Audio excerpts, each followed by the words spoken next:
ఇంకొక మాట చెప్పాలి మీరు నాకు. ఇవాళ మేము రైతు బంధు డబ్బులు ఇస్తూ ఉన్నాం. అక్కడ ఎట్లా వస్తే మీకు అక్కడ మేము అకౌంట్లో వేయంగానే మీ టెలిఫోన్లన్నీ టింగు టింగుమని మోగుతాయి.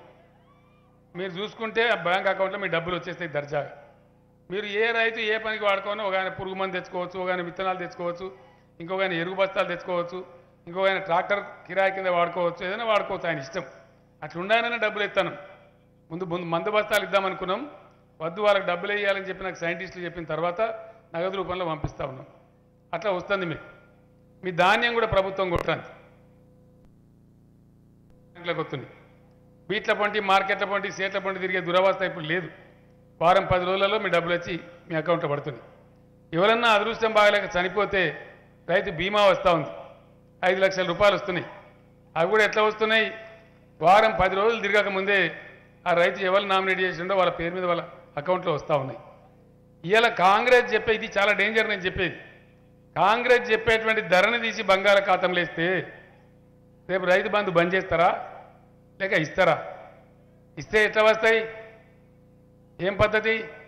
మళ్ళీ ఎంఆర్ఓ ఆఫీసులు, పానీ నకళ్ళు, అగ్రికల్చర్ ఆఫీస్ సర్టిఫికెట్లు. ఏమడుగుతాడు? నీకు ఎంత ఉన్నదా భూమి? 9 ఎకరాలు ఉన్నదన్న. ఎంత వస్తుంది? 90,000 వస్తాయి. లావు నాకు 30 ఉంటాడు.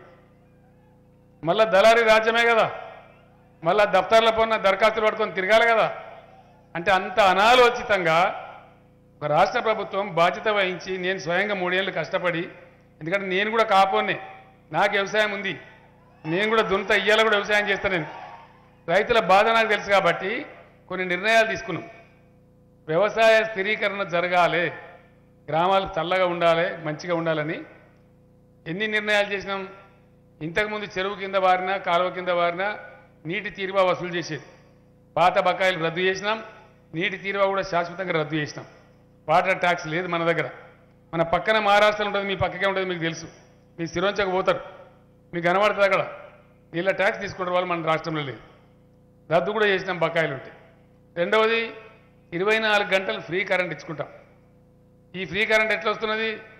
నరేంద్ర మోడీ రాష్ట్రంలో గుజరాత్లో కూడా రాదు. ఇలా ఇండియాలో అన్ని వర్గాలతో పాటు రైతులకు కూడా ఫ్రీ కరెంట్ 24 గంటలు ఇచ్చే ఒకటే ఒక్క రాష్ట్రం తెలంగాణ రాష్ట్రం. కాంగ్రెస్ నాయకులు వచ్చి ఇక్కడ పోజులు కొడుతున్నారు. మరి మీయో 2-3 గవర్నమెంట్లు ఉన్నాయి, అక్కడ ఎందుకో ఇస్తలేరు ఫ్రీ కరెంట్. మీరు దానికి ఏం సమాధానం చెప్తారు? ఇవాళ వచ్చి మాట్లాడుతున్నారు, 50 ఏళ్ళు మీ చేతిలో రాజ్యం ఉండేనే, ఏనాడన్నా ఇచ్చిండ్రా? పెన్షన్ 1000 రూపాయలని ఇవ్వాలని ఆలోచన చేసిండ్రా? 50 ఏళ్ళల్లో 40 రూపాయలు, 70 రూపాయలు, 200 రూపాయలు. ఈ పెన్షన్ కథ కూడా మీకు చెప్పాలి. 2014 ఎన్నికల ముందు ఎలక్షన్ మేనిఫెస్టో రాస్తున్నాం తెలంగాణ భవన్లో. రాస్తుంటే నేను అడిగిన, ఎందుకు ఇస్తామండి మనం పెన్షన్లో అని అడిగిన. అసలు ఎందుకు ఇవ్వాలి పెన్షన్లు? ఎందుకు ఇవ్వాలంటే మీ ఉద్దేశం ఏం సార్ అన్నారు. వాళ్ళు ఎవరైతే మనం ఆదుకుంటున్నామో వాళ్ళు 2 పూటలు బిర్యానీ తినకుండా మంచిదే, కానీ పప్పు పులుసు తిని వాళ్ళ ఇంట్లో ఉంటేట్టు ఉండాలి అని చెప్పినాడు.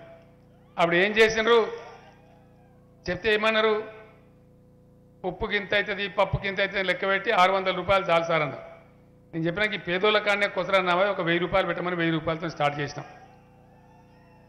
ఎందుకు ఇస్తాం ఈ పెన్షన్లు అంటే, సమాజంలో అందరు ఒక్క రీతి ఉండరు. కొందరు పెద్ద మనుషులు వృద్ధులు అయితే పాపం వాళ్ళకు చూసేవాళ్ళు ఉండవచ్చు, లేకపోవచ్చు. అట్లనే కొందరు భర్తలు చనిపోతే స్త్రీలు వాళ్ళ భర్తను కోల్పోయి ఉండవచ్చు. కొందరు ఒంటరి మహిళలు ఉండవచ్చు. కొందరు తక్కువ ఆదాయం ఉన్న వాళ్ళు ఉండొచ్చు. భగవంతుని దయ ఎట్లుండదో చెప్పలేం. ఇవాళ మంచిగా ఉన్నాం. ఒక యాక్సిడెంట్ అయితే ఒక కాలు చేయి పోవచ్చు, అంగవైకల్యం రావచ్చు. కొందరు విధి వంచితులు ఉంటారు. ఈ విధి వంచితులను ఆదుకునే బాధ్యత ఆయా ప్రభుత్వాలదే.